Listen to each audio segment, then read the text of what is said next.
ಬಾಳ್ಗೆ ಸಮೃದ್ಧಿಯೊಂದಿಗೆ. ಓಂ talk YouTube ಚಾನಲ್ಗೆ ಸ್ವಾಗತ.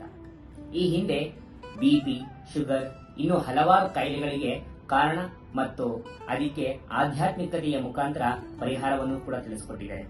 ಇತ್ತೀಚೆಗೆ ನವವಿಧ ಭಕ್ತಿ ಬಗ್ಗೆ ಕೂಡ ತಿಳಿಸಿಕೊಟ್ಟಿದ್ದಾರೆ. ಇವತ್ತಿನ ಸಂಚಿಕೆಯಲ್ಲಿ ಸನಾತನ ಧರ್ಮದ ಬಗ್ಗೆ ತಿಳಿಸ್ಕೊಳ್ಳಿಕ್ಕೆ ನಮ್ಮ ಜೊತೆ ಇದ್ದಾರೆ ಆಧ್ಯಾತ್ಮಿಕ ಮಾಸ್ಟರ್ ಎಂ ಬಾಬುಶೇಖರ್ ಅವರು. ನಮಸ್ಕಾರ ಸರ್. ಬಾಳಿಗೆ ಸಮೃದ್ಧಿಯೊಂದಿಗೆ. ಇವತ್ತು ಏನಪ್ಪ ಕ್ವಶನ್?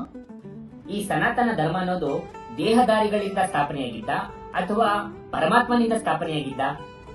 ಈಶ್ವರನಿಂದ ಸ್ಥಾಪಿಸಿದ ಆದಿ ಸನಾತನ ದೇವಿ ದೇವತಾ ಧರ್ಮನೇ ಸನಾತನ ಧರ್ಮ. ಸತ್ಯಯುಗ ಮತ್ತು ತ್ರೇತಾಯುಗದಲ್ಲಿ ಸನಾತನ ಧರ್ಮವಿತ್ತು. ಕಾಲಕ್ರಮೇಣ ದ್ವಾಪರದಲ್ಲಿ ಹಿಂದೂ ಧರ್ಮವಾಗಿ ಬದಲಾವಣೆ ಆಯಿತು. ಅಂದ್ರೆ ಈಗಿನ ಎಲ್ಲ ಹಿಂದೂಗಳು ಸನಾತನ ಧರ್ಮದವರು ಅಂದಂಗಾಯ್ತು. ಈ ಸನಾತನ ಧರ್ಮಕ್ಕೆ ಕೊನೆ ಅನ್ನೋದಿದ್ಯಾ? ಖಂಡಿತ ಇಲ್ಲ. ಆತ್ಮನ ನಾಶ ಮಾಡಕ್ಕಾಗುತ್ತಾ? ಅದೇ ರೀತಿ ಸನಾತನ ಧರ್ಮನ ನಾಶ ಮಾಡಕ್ಕಾಗುತ್ತಾ?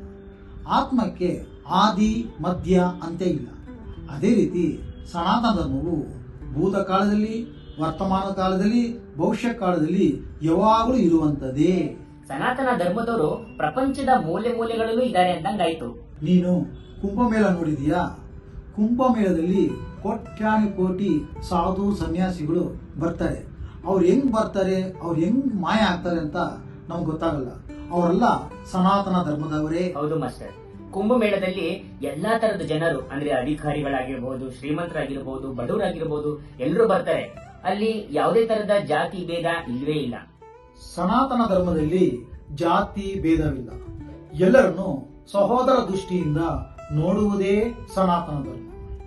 ಲೋಕ ಕಲ್ಯಾಣ ಮಾಡಿ ಎಲ್ರಿಗೂ ಆಶ್ರಯವನ್ನು ನೀಡುವುದೇ ಸನಾತನ ಧರ್ಮ. ನಿಸ್ವಾರ್ಥ ಸೇವೆ ಅಂದ್ರೆ ಆತ್ಮ ಪರಮಾತ್ಮ ಜ್ಞಾನವನ್ನು ನೀಡುವುದೇ ಸನಾತನ ಧರ್ಮ. ಇವತ್ತಿನ ಸಂಚಿಕೆಯಲ್ಲಿ ಸನಾತನ ಧರ್ಮದ ಬಗ್ಗೆ ಸಾಕಷ್ಟು ತಿಳಿಸ್ಕೊಟ್ಟಿದ್ದೀವಿ. ಬಾಳಿಗೆ ಸಮೃದ್ಧಿಯೊಂದಿಗೆ.